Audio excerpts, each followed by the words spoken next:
All right, it's 9 o'clock. I've got some people logging in, but we're going to rock and roll today. Happy Friday. I cannot believe February is over with almost, but here we are on the 25th. There's so much to talk about today. I don't even know where to start, but breaking news today, this morning, other than Ukraine, which we'll get to in a second, but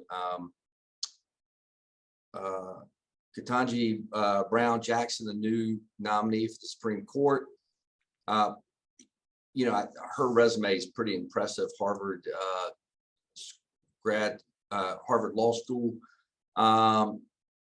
She's on the Court of Appeals for DC, which is funny. It was where Michelle Childs is actually slated to go. She's been nominated to fill a post on that bench. So congratulations to her. I'm sorry for Michelle Childs, but what a great honor to be considered to the Supreme Court. More importantly, kudos to Congressman Clyburn, because without a huge push from her and others, I don't think we would have seen, she wasn't even the top 10 to be looked at. And anyway, Congressman did get her to the top 3, which was pretty impressive. So anyway, I'm sure that's been breaking this morning, but they'll do something, I'm sure, in the garden or something a little bit later on today. All right, let's hit Ukraine right quick, because this stuff is just playing out in front of us, which is fascinating.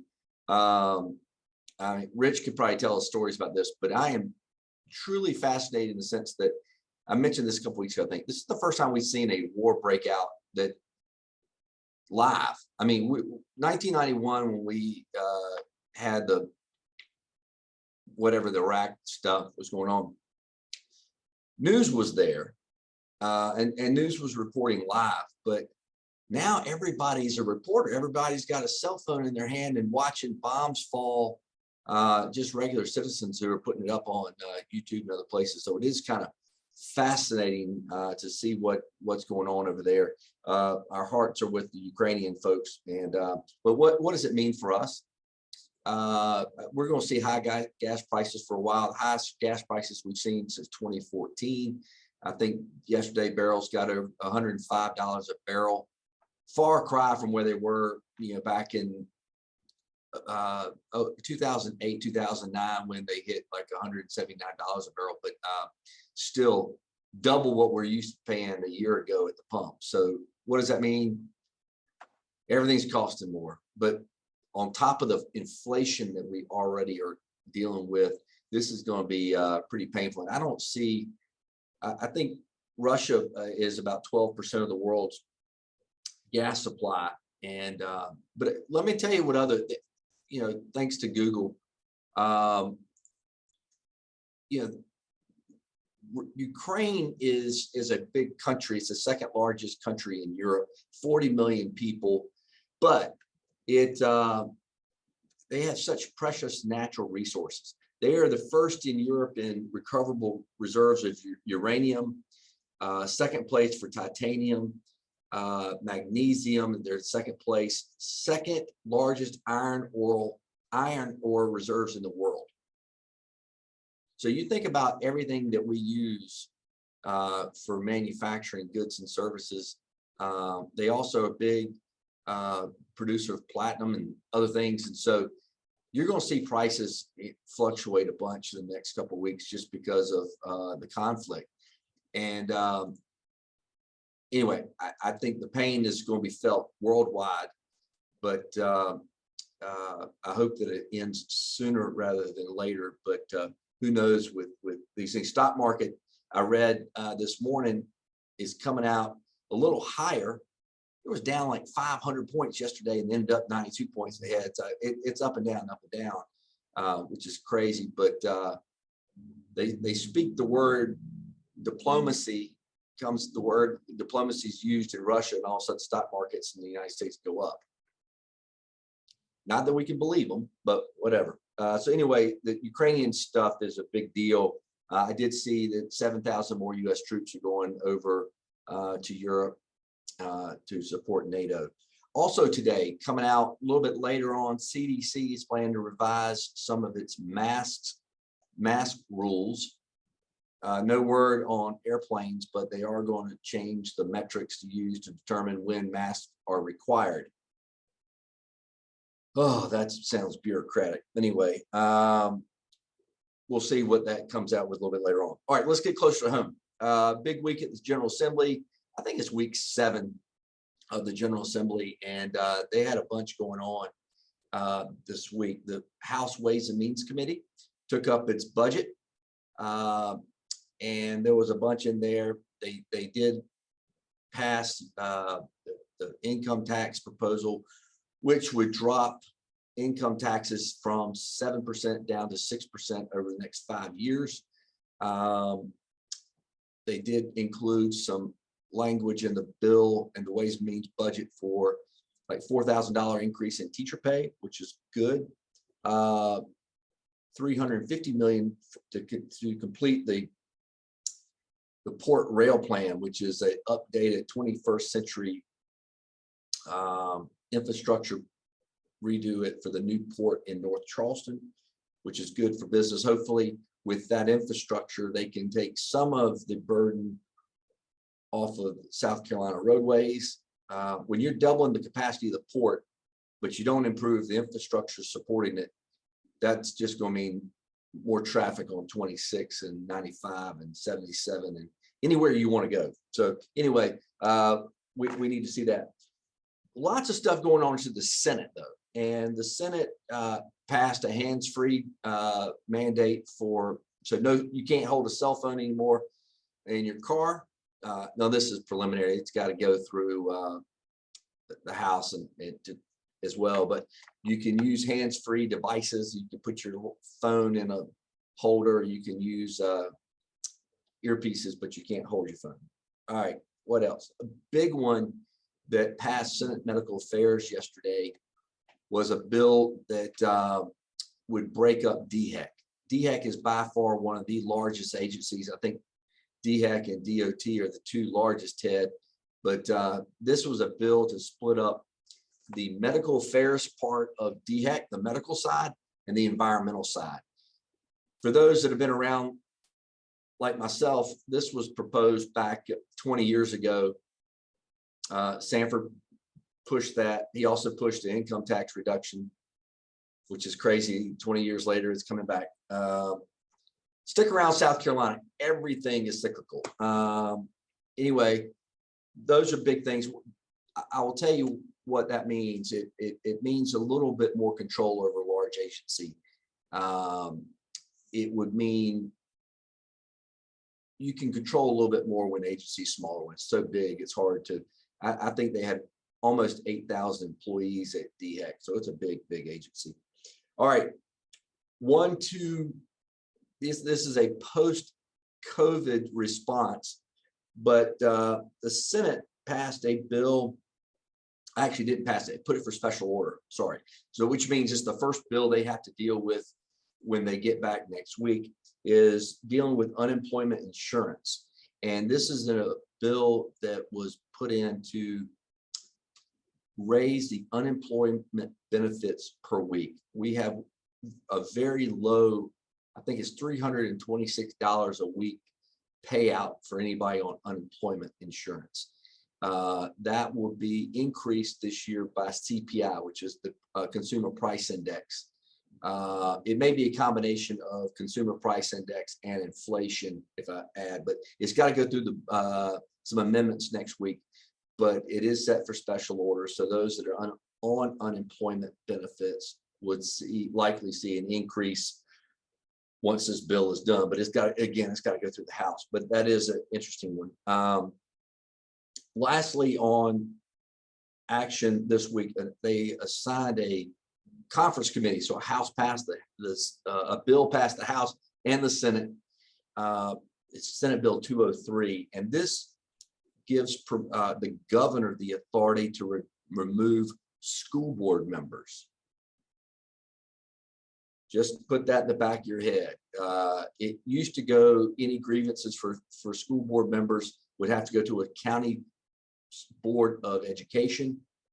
That has been stripped, and now it's going to be given to the governor. So the governor has the authority to remove school board members. And this is in conference committee. We'll see. I expect probably a vote on that in the next 2 weeks. So interesting. We'll keep you updated there. And lastly, I said that was the last thing. I lied. Congressional maps. I think I mentioned this a couple weeks ago. Right now, it looks like the courts will not take up a case against the congressional maps that the General Assembly just passed. Why is that important? We've got an election coming up. Filing begins March 16th. So very soon, the maps, the filing for the 2022 elections are going to happen.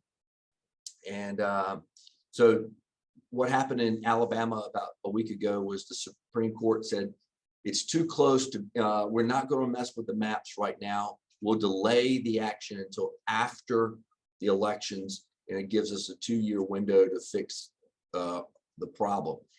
They think the same is going to happen here. Both sides, those that are suing and the General Assembly, both feel that the Supreme Court will allow them to move forward with the elections. They're going to have the elections based upon the new map. So I know it's complicated, but we don't want to delay the inevitable, which is a great cat fight down in Charleston. I think most other races, and Myrtle Beach, quite frankly, those 2 congressional races are going to be very spirited. And I use that as an understatement, but it is going to be crazy. So let the games begin there. All right. I'm going to leave some time for y'all. I'm trying to make sure that I didn't miss anything. I do want to congratulate Rick Woodley. Woodley's Garden Center sold his business to a group out of Asheville, so he is now retired. Well, I think he's got a consulting business, but congratulations to him. I hate to see they do a good business, by the way, in the Northeast and also over in Lexington. With that, we got a lot going on as well at the chamber next week.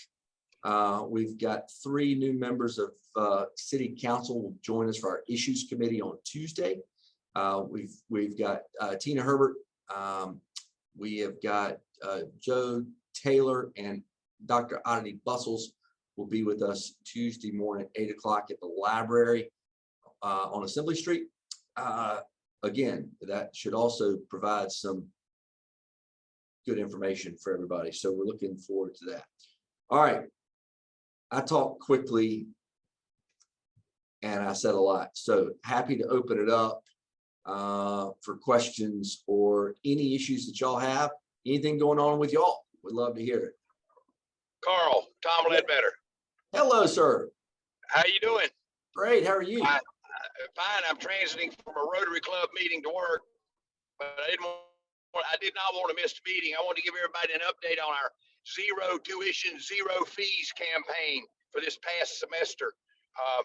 We got the state tech system got $17 million from the governor to train in some scarce skills jobs.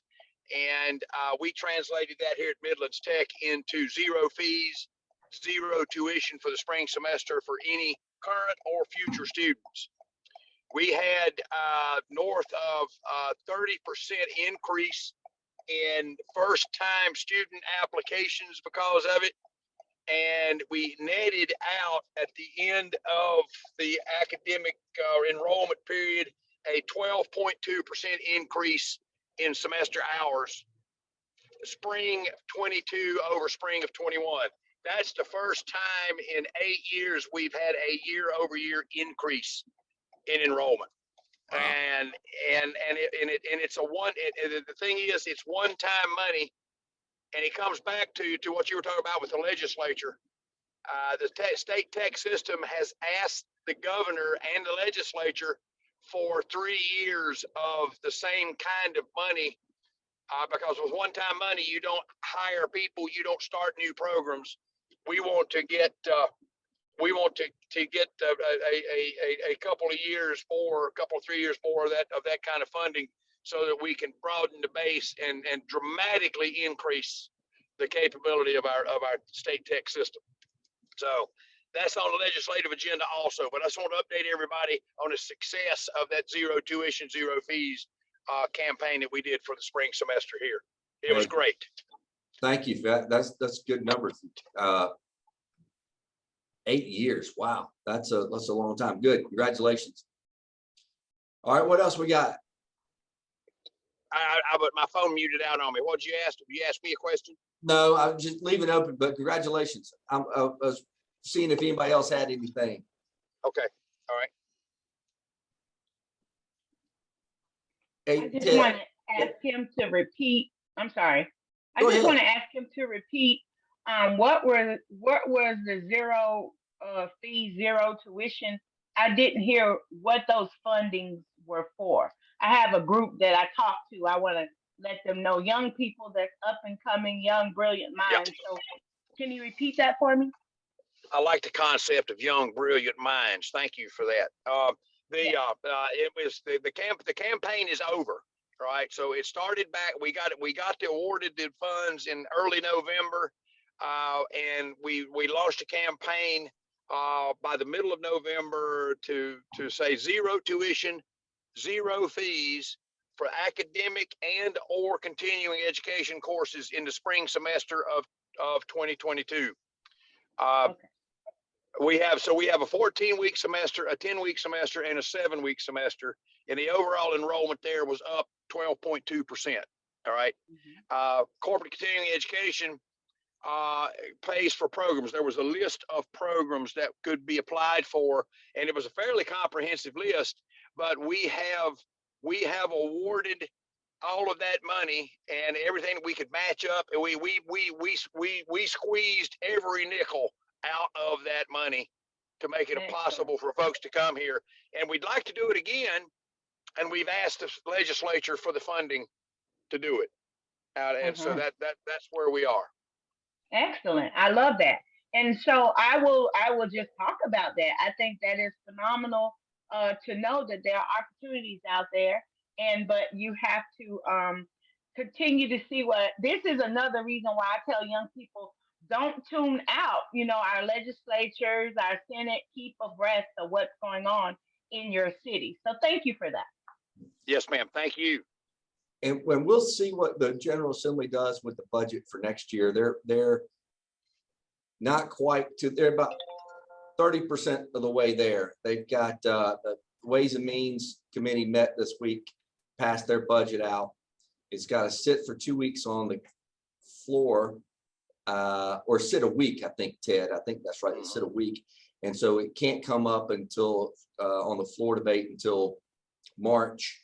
And then it goes over to the Senate, and the Senate Finance Committee takes up the budget. Then they'll take it to the floor, and then they'll have some type of fun conference committee sometime in May to wrap that budget process up. So we got a ways to go.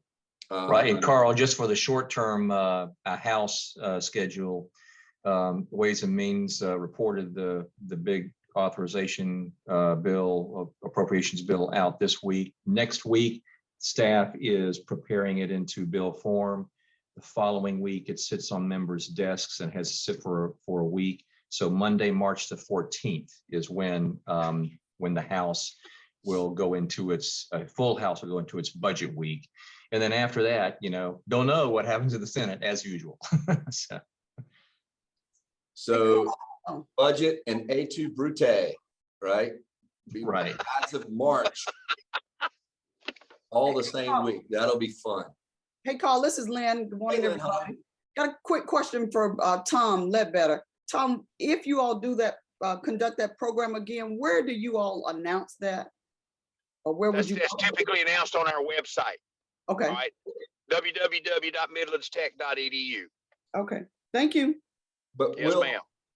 We'll make sure they send us a bunch of press releases too. We'll try to get, once they get that out, we'll send it out as well. But we won't know that probably until May timeframe. Right. Yeah. Thank you. All right. What else we got today? Anyone? This is Richard Buzard with Virtual FM LLC. Good morning. Just a reminder to everybody to keep your antivirus programs and your operating systems up to date. We can expect more hacking from overseas, and I know a number of people that I communicate with have been hacked recently from different sources.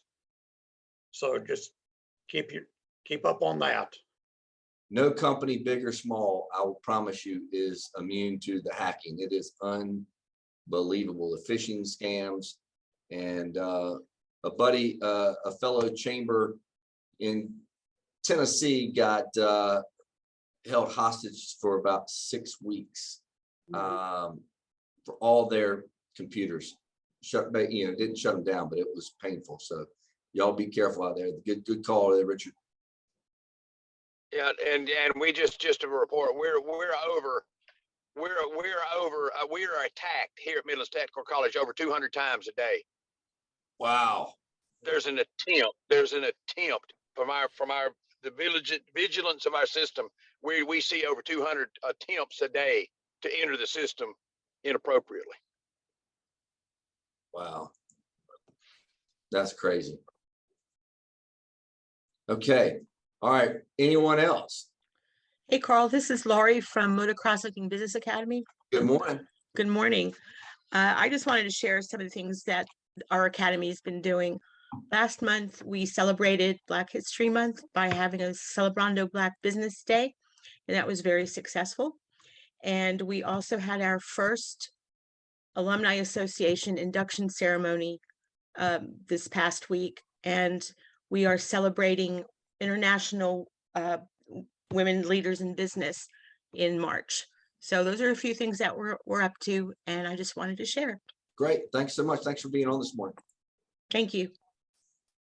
Hey, Carl, Doug Maestro with Tyson. First off, I'd want to say, you don't know who you know till you're part of the chamber. And I want to put a shout out to you, Carl, for connecting me with the city water and what the work they're doing for us here at Tyson's to get our meters where they need to be and the priority they're taking. So thank you for being that guy that got us invited to somebody that I needed to know. Hey, glad to do it. Glad it's working out. Clint Shealy and the Columbia Water, they do a good job. They're short staffed and they're doing everything they can, but they're glad they're working it with you. All right. Anyone else? All right. The weather is great today. It's going to be a lot cooler this weekend. Well, if you don't like our weather now, wait 5 minutes in the mantra here. But a little cooler, but we've certainly had a Chamber of Commerce week this week, no doubt about it. Had my first azalea bloom sighting this morning in my yard. It was awesome. I love spring, love it. So get out today while you can, enjoy it. Thank y'all for being a part of the Chamber. Thanks for your willingness to be on this morning. We'll be here same time next Friday morning and talk more craziness. So enjoy the weekend. Y'all be safe. Oh, Leah Boston. Y'all, I almost forgot. I hope y'all saw that whooping they gave last night. It was actually a kind of a boring game because they won by so many points. But Leah Boston record 20 games in a row of double-double. Undisputed now, I would argue, National Player of the Year. Congratulations to Gamecocks women's basketball for just manhandling last night. So, all right, y'all enjoy the weekend. We'll see you same time next week. Okay, y'all be safe, driving the right lane. Take care. See you, Carl.